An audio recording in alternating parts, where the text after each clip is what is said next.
What is your name, your band, and what position are you running for? My name is David Wayne Narcomey, but I usually go by Dave, and I'm running for the Seminole Nation Assistant Chief position, and I'm a member of the Fasuchi Band.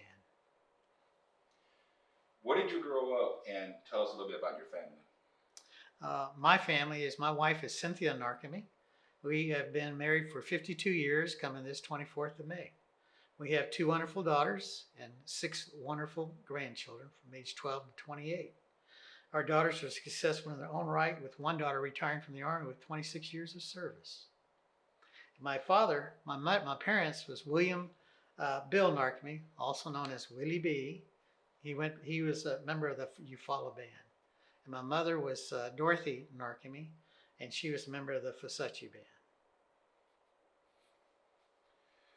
Can you talk a little bit about your education and your experience? My experience, well, I am the oldest of 8 children. We grew up in poverty. We didn't have much growing up. We didn't have running water and utilized wood cookie stoves until I was in about the 9th grade when we finally got tribal housing. Our home was not the best to grow up in. Unfortunately, there was so much dysfunctional behavior because it affects what I call historical trauma effect.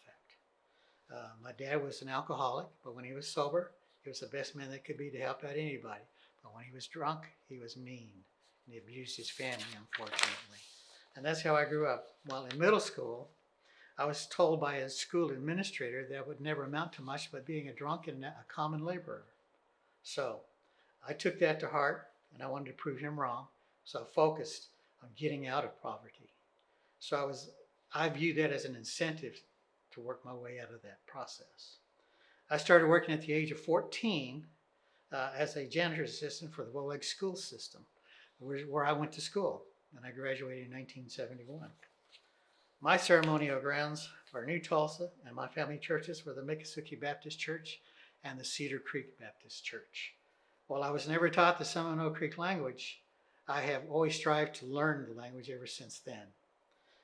I have made many sacrifices and have worked hard toward bettering myself. I applied and accepted to and attended East Central State University in Ada, Oklahoma, and obtained my BSN RN and worked as a medical professional for greater than 40 years before I retired from the nursing profession. I also applied for and received a Navy commission as an officer in the Navy, serving with Marines and other operational units, and was deployed supporting them as part of the Navy's surgical support team.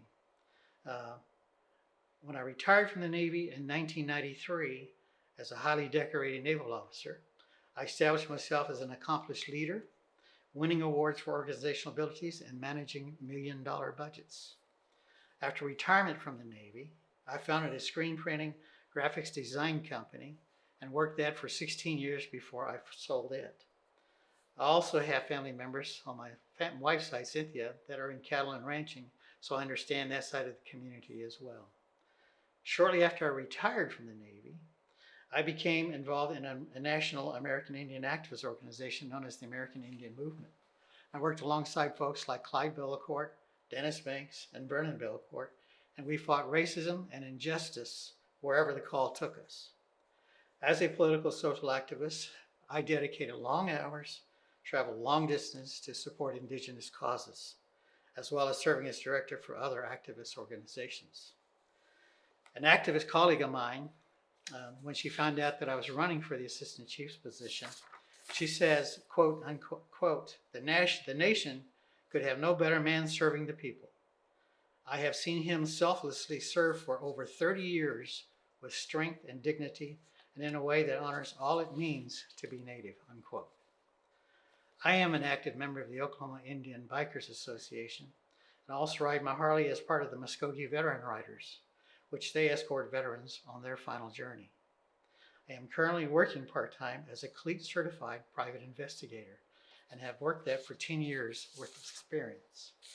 I was also an avid runner when I was younger, and I usually ran 2-3 marathons a year, but currently, since I don't do that anymore, I average about 2 to 3 5Ks a week as an active activity to keep myself active.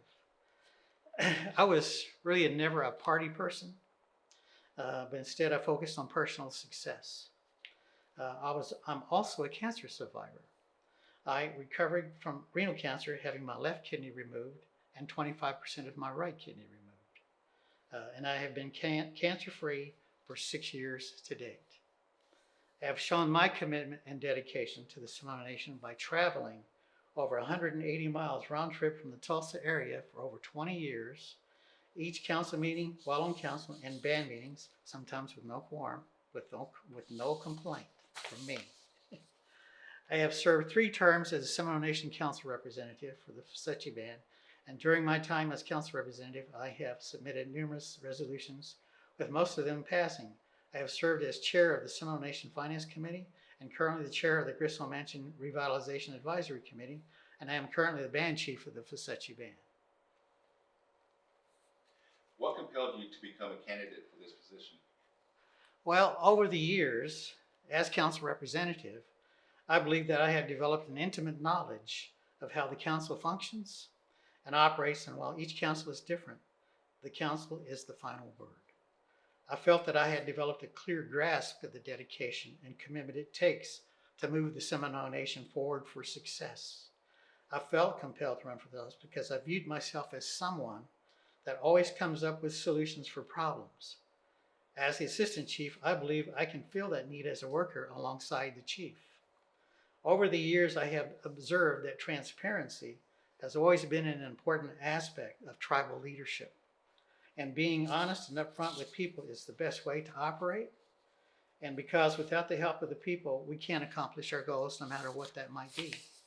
Transparency is vital for maintaining organizational integrity and ensuring that decisions are understood and embraced.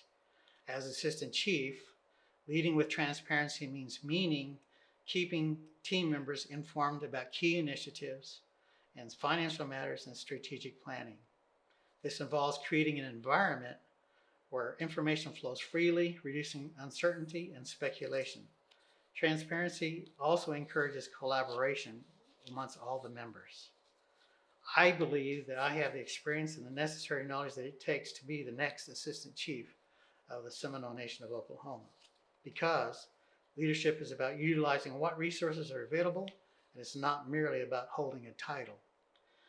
It is about embodying the values that inspire trust and guide the nation, again, like I said, towards success. As assistant chief, one's leadership extends beyond strategic decisions. It is deeply rooted in the principles of honesty and transparency and integrity. My military experience has taught me to overcome obstacles and to take the initiative to make things happen. These qualities define the effectiveness of a leadership, shaping relationships within the nation and influencing its reputation in the broader community of Indian nations. Leadership as assistant chief is not merely about decision making, it is about embodying the values that cultivate trust, respect, unity, fostering transparency, and upholding integrity. The assistant chief sets a powerful example, steering the nation toward excellence. The true leadership is measured not by authority, but by the ability to inspire others to follow a path of ethical responsibility and shared success. I have always did my best to lead by example. And so, after serving this country alongside many other veterans, it's time that I serve you, the people of the Seminole Nation. And finally, one quote from an honored colleague of mine who says, quote, "This is an honorable man, a veteran, and one who has given his energy for truth and justice for the indigenous people. He is dedicated to his family, and I have great respect for David. He will bring integrity and honor to that position." Thank you.